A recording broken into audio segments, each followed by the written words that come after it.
Salut Véronique. Merci d'avoir accepté mon invitation pour cette interview et de prendre le temps. La première réaction, ça a été évidemment de protéger tout ce qui était clients et tous nos employés. Donc, qu'est-ce qu'on a fait? Ça a été la fermeture des magasins puisqu'on les a fermés bien avant le début du confinement. Après, on a ça a été de mettre la majorité des gens en télétravail et aussi de réaménager en fait l'entièreté des bureaux. Donc, mot d'ordre, sécurité sanitaire. Alors, on a eu la première réaction, la toute première décision, c'est on continue à communiquer. Ça, c'était vraiment le mot d'ordre. Il faut qu'on soit présent et surtout parce que on est instantanément passé en mode pure player. C'était vraiment, de un, ça a été toute la réorganisation de la logistique et la gestion des stocks, donc le rapatriement des stocks en centrale. Et alors, toutes les campagnes web, donc toutes les campagnes générales sont passées en mode web. Heureusement pour nous, on a quand même bénéficié au fait du désinvestissement de certains pure players pendant cette période, et on a aussi pu profiter tout un passé des deux enseignes au niveau de la stratégie digitale où on avait déjà un très beau positionnement et beaucoup de présence. Donc finalement pour nous ça a été un peu tout bénéfice et ça a été une excellente décision. Comment t'expliques que justement vous continuez à communiquer? Beaucoup de gens disent qu'il faut communiquer et malheureusement beaucoup de marques arrêtent de communiquer du jour au lendemain. Moi, personnellement, je pense que c'est une erreur flagrante. Continuer à communiquer, une marque, ça fait partie du quotidien. Donc, je pense que des marques comme Fnac et Vandenborg font partie du quotidien. Communiquer durant cette période, c'est montrer qu'on est là parce qu'on ne communique pas nécessairement pour vendre. On communique pour être présent, pour montrer qu'on accompagne, qu'on peut assurer le service. Et je pense surtout comme une marque comme Vandenborg, où on a un contrat de confiance, il faut que la personne, si les clients doivent continuer à avoir confiance dans la marque. Et je pense qu'une marque est capable de communiquer durant cette période, elle ne fait que répondre à ce que les clients attendent. Alors, d'abord, il y a une opportunité interne qu'on a découverte. C'est au fait, on était déjà en train de travailler un peu sur le désilotage des campagnes marketing. Tu sais, on a tendance à partir du produit, et puis on parle de beauf, et puis après on va parler du digital, de la perte du produit, du site internet. Et là, finalement, comme on s'est retrouvé un petit peu sur des équipes réduites, avec des nouveaux objectifs, des nouveaux KPI, on a travaillé sur des débriefs quotidiens. Et ces débriefs, au fait, ont donné lieu à un travail et des résultats beaucoup plus efficaces en termes de campagne. Donc, ça a surtout touché notre mode de travail et la flexibilité. Donc, puisqu'on a dû changer un tone of voice du jour au lendemain, on a dû changer nos objectifs. On devait s'écouter tous les matins et en s'écoutant tous les matins au sein des équipes, ça a donné de très bons résultats.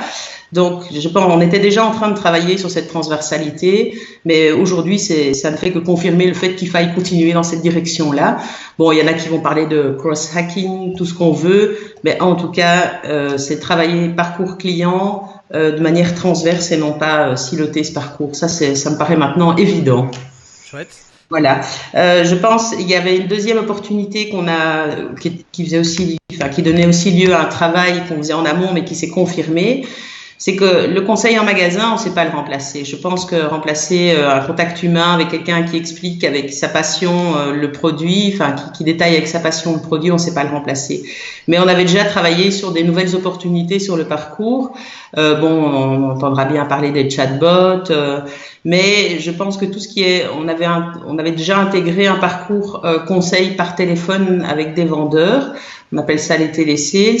Je pense qu'il faut, la crise nous a confirmé que c'est nécessaire de le faire. Il n'y a rien de tel qu'un conseil personnalisé. Alors avant que les algorithmes et l'intelligence artificielle puissent le faire, Je pense que l'humain aujourd'hui a encore un rôle à jouer dans ce parcours. Donc, c'est des parcours on confirme que ça fonctionne, donc on va continuer dans cette direction-là. D'ailleurs, il y a d'autres enseignes qui viennent de communiquer là-dessus, comme quoi ils vont le mettre en place au niveau vidéo. Il faut le faire. Je pense là, on va vraiment continuer là-dedans. Voilà. Alors, le premier, d'abord chez Fnac, je pense que c'est tout ce qui est la dématérialisation de la culture. D'abord la culture, on s'est bien rendu compte, par rapport aux ventes, que la culture elle est toujours là, les gens sont demandeurs, mais la dématérialisation est vraiment quelque chose d'important. On parle de dématérialisation parce que j'en parle parce que on sait que les événements vont pas avoir lieu tout de suite. On va pas se retrouver avec des événements immédiatement, et les gens sont en demande d'événements. Ils ont besoin de cet échange culturel et aussi social, de rencontrer des gens qui ont les mêmes goûts qu'eux. Donc, je pense qu'on va avoir beaucoup à faire à la Fnac jusqu'en septembre, parce que toutes ces sessions de festival, tout ça, je pense pas que ça va avoir lieu. Donc, on a cette carte à jouer. Dans la dématérialisation entre guillemets, on l'a vu au travers des concerts, on l'a vu au travers des e-books. Je pense qu'on peut faire vivre des événements en magasin en interactivité. Enfin voilà. Donc ça, je pense, c'est une des opportunités. Un des grands changements qui va avoir lieu. Et alors le deuxième grand changement, ça va être le poids du web dans l'omnicanalité. Ça, c'est même les plus grands cabinets aujourd'hui le disent. On parle de 10 points supplémentaires. Donc, ça veut dire que le poids du web va vraiment être important. Donc, voilà. Ça va être un des ça va encore plus renforcer votre vision digitale qui était déjà très très forte chez Fnac Vandenborg. Alors, il y a une action que j'ai adorée, c'est la course en vélo qui a été faite en Flandre, où les coureurs étaient étaient connectés à partir de chez eux, donc à partir de leur vélo électrique, ils étaient connectés à un programme qui simulait la course en temps réel. Et j'appelle ça toujours donc la mosaïque interactive. On a vu ça aussi au travers des concerts qui a eu lieu. Donc là, pour moi, ça c'était une magnifique initiative, et je pense que ça n'est que le début d'un nouveau pan de la créativité. Et là, je suis très curieuse de voir les nouvelles idées qui vont naître. Justement, tu es plutôt optimiste par rapport à ce genre de choses. Je t'avoue que moi aussi, je vais être très honnête, moi je suis plutôt optimiste aussi, et je vois plutôt le bon côté de ça.